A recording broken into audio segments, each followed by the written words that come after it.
দেওয়া ব্যক্তি বগল তলের চুল, নাভির তলের চুল, চোখ, নখ আর আপনার চুল এগুলি কাটা যাবে? আর কাটলে কি আপনার কুরবানির মধ্যে ক্ষতি হবে? সেই বিষয়ে তো আমাদের অনেকের জানা নাই। আজকের ভিডিও থেকে সেই বিষয়ে আমরা জেনে নিব, আর এই বিষয়ে ইনশাল্লাহ আমলও করব ইনশাআল্লাহ। আমার আজকে ভিডিওর আনার উদ্দেশ্য, যারা যারা নাকি কুরবানি দেওয়ার প্রস্তুতি করতেছেন তাদের জন্য আমার এই ভিডিওটা আজকে। ভালো করে মনোযোগ সহকারে শুনবেন আর আমল করার চেষ্টা করবেন ইনশাআল্লাহ।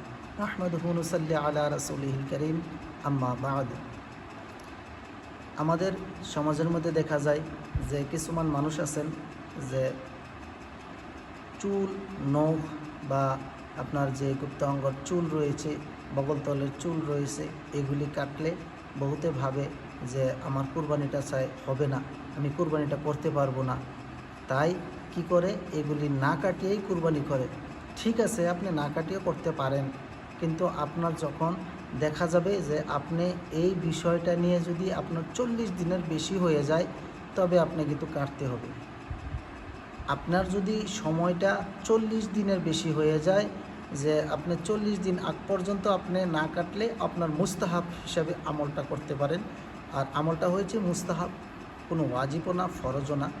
যে আপনি চুল কাটছেন না বা আপনার আঙ্গুলের নখও কাটছেন না, আপনি কুরবানি দেওয়া আগ পর্যন্তই আপনি এগুলি কাটবেন না। আপনার নিয়ত, আপনি মুস্তাহাব আমলটা করবেন, আপনি ঠিক আছে করতে পারেন।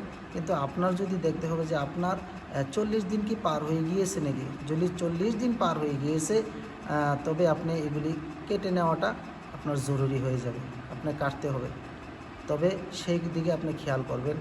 যদি আপনি 40 দিনের বেশির পরেও যদি আপনি না কাটেন, তবে আপনার কিন্তু সওয়াবের জায়গার গুনাহ হয়ে যাবে।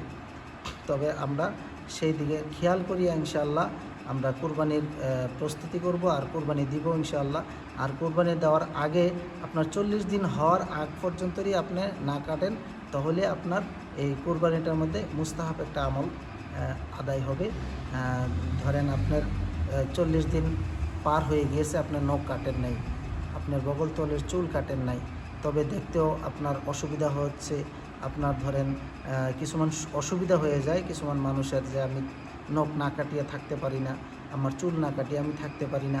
এরকম যদি কারো এরকম অভ্যেস থাকে যে আমি 1 সপ্তাহ পরে পরে আমি চুল কাটতে হয়, বা 1 সপ্তাহ পরে পরে আমি নখগুলি সাফা করতে হয়, সেই ক্ষেত্রে যদি আমি না করি তাহলে আমার অসুবিধা দেখা দেয়, বিশেষ অসুবিধা দেখা দেয়। আমার ওযু করা বা আমার গোসল করা বা আমার নামাজ পড়া, এই বিষয় নিয়ে খুব অসুবিধা হয়ে যায়। তাহলে দেখেন, আপনি এই বিষয়ে যদি আপনার অসুবিধা হয়ে যায়, তাহলে আপনি কাটতে পারেন আপনার সুবিধার জন্য। আপনার মুস্তাহাব আমলটা হবে না আপনি যদি কেটে ফেলেন। আর যদি আপনার 40 দিন পার হয়ে যায়, তাহলে কাটাটা আপনার জন্য জরুরি হয়ে যাবে, আপনি কাটতেই হবে, না কাটলে হবে না। আর যদি 40 দিনের আগ পর্যন্ত থাকে, আর যদি আপনি সহ্য করে নিতে পারেন আমলটার জন্য, মুস্তাহাব আমলটার জন্য, তাহলে আপনি আমলটা করে নেবেন। আর যদি না হয়, তাহলে 40 দিনের বেশি হয়, আপনি আমলটা করতে পারবেন না, আপনার জন্য কাটাটা জরুরি হয়ে যাবে। তবে আমি সেই ক্ষেত্রে বলবো যে আমরা খেয়াল করিয়া, সতর্ক হইয়া, তারপরে আমরা কোরবানি থেকে আমরা সচেতন থাকবো আর কোরবানি আমরা আদায় করবো ইনশাআল্লাহ। আরেকটা বিষয় রয়েছে মেয়ে লোকের বিষয়টা হলো যে কিছুমান মেয়ে লোকও আছে যাদের উপরে কোরবানি ওয়াজিব হয়ে থাকে। তবে মেয়ে লোকের ক্ষেত্রে বলবো, যদি কোনো মেয়ে লোক প্রশ্ন হইতে পারে কোনো মেয়ে লোকের, যে এখন আমার কোরবানিটা ওয়াজিব হয়েছে, আমি কোরবানি দিব, তবে আমার দেখা গেল যে আমাদের মা বোনদের যেই বেমারটা রয়েছে, এক মাসিক যেই বেমারটা বলে আমরা পরিচিত আছে, সেই বেমারটা নিয়ে আমি কিছু আলোচনা করে দিব, যাতে আমাদের ফায়দা হয়ে যায় আর কোরবানিটা যেন সহি হয়ে যায়।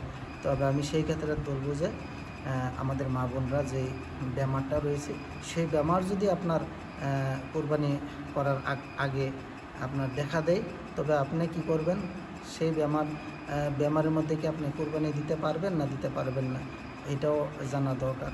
তবে আমি বলবো যে আপনি দিতে পারবেন, কিন্তু কোনো অসুবিধা নেই। আপনি যখন নাকি আপনার এই বেমারটা আরম্ভ হয়, কারো 3 দিন থাকে, কারো 7 দিন থাকে, তবে 7 দিনই বেশিরভাগ থাকে। তবে আমি বলবো যখন আপনার বেমারটা ভালো হয়ে যাবে আপনি গোসল করে নেবেন, বাস আপনার যথেষ্ট হয়ে যাবে, আপনার কোনো অসুবিধা হবে না। আপনি গোসলের সাথে সাথে আপনি নখ বা আপনার গুপ্ত অঙ্গের চুল এগুলি আপনি সঙ্গে সঙ্গে কাটতে হবে কি না, আপনি না কাটলেও চলবে, খালি আপনি গোসল করে নিতে পারেন। আপনার গোসলটাই আপনার জরুরি, আর ওইগুলি আপনার কাটাটা জরুরি নয়। হ্যাঁ, আবার যদি আপনার 40 দিনেরও বেশি হয়ে যায় তবে আপনি সেই ক্ষেত্রে কেটে নিতে হবে। একসাথেই আপনি কেটে নিতে পারেন, যে গোসল করবেন, গোসল করার পরে আপনি এইগুলি কাটিয়ে আপনি গোসল করতে পারেন, তবে আপনি পাক সাফ হয়ে যাবেন। আর যদি ভাবেন যে না আমি কাটবো না, আমি শুধু গোসলই করব, তবেও করতে পারবেন, কোনো অসুবিধা নেই। তার মানে মেন টপিকটা হলো, মেন কথাটা হলো কি, যে আমরা যদি কুরবানি করার আগ মুহূর্ত যদি আমাদের মা বোনদের বেমারটা দেখা দেয় তবে আমরা বেমারের জন্য কি করব, আমরা পাক সাফ হয়ে নিব, তারপরে আমরা ইনশাল্লাহ কুরবানিটা করব। এর আগেও যদি কুরবানির ধরেন আপনার কুরবানির সময় হয়ে গিয়েছে, আপনি কুরবানি দিবেন, এই মুহূর্তের মধ্যে আপনার হয়ে গেছে বেমারটা, তারপরেও আপনি কুরবানি দিতে পারবেন, কোনো অসুবিধা নেই। আপনার যে আবার 1 সপ্তাহের জন্য রুখতে হবে, 4 দিনের জন্য 3 দিনের জন্য রুখতে হবে, সেটা বিষয়টা সেরকম না। আপনি কুরবানিটা করে দিতে পারেন, কোনো অসুবিধা হবে না, আপনার সাওয়ার মধ্যে কোনো অসুবিধা হবে না, বা আপনার কুরবানির মধ্যেও কোনো অসুবিধা হবে না। সেই বিষয়ে ইনশাল্লাহ আমরা খুব সতর্ক করিয়া আমরা কুরবানি করব ইনশাআল্লাহ। আগামীতে ভিডিও দেখা হবে। আর এই ভিডিও এই পর্যন্তই।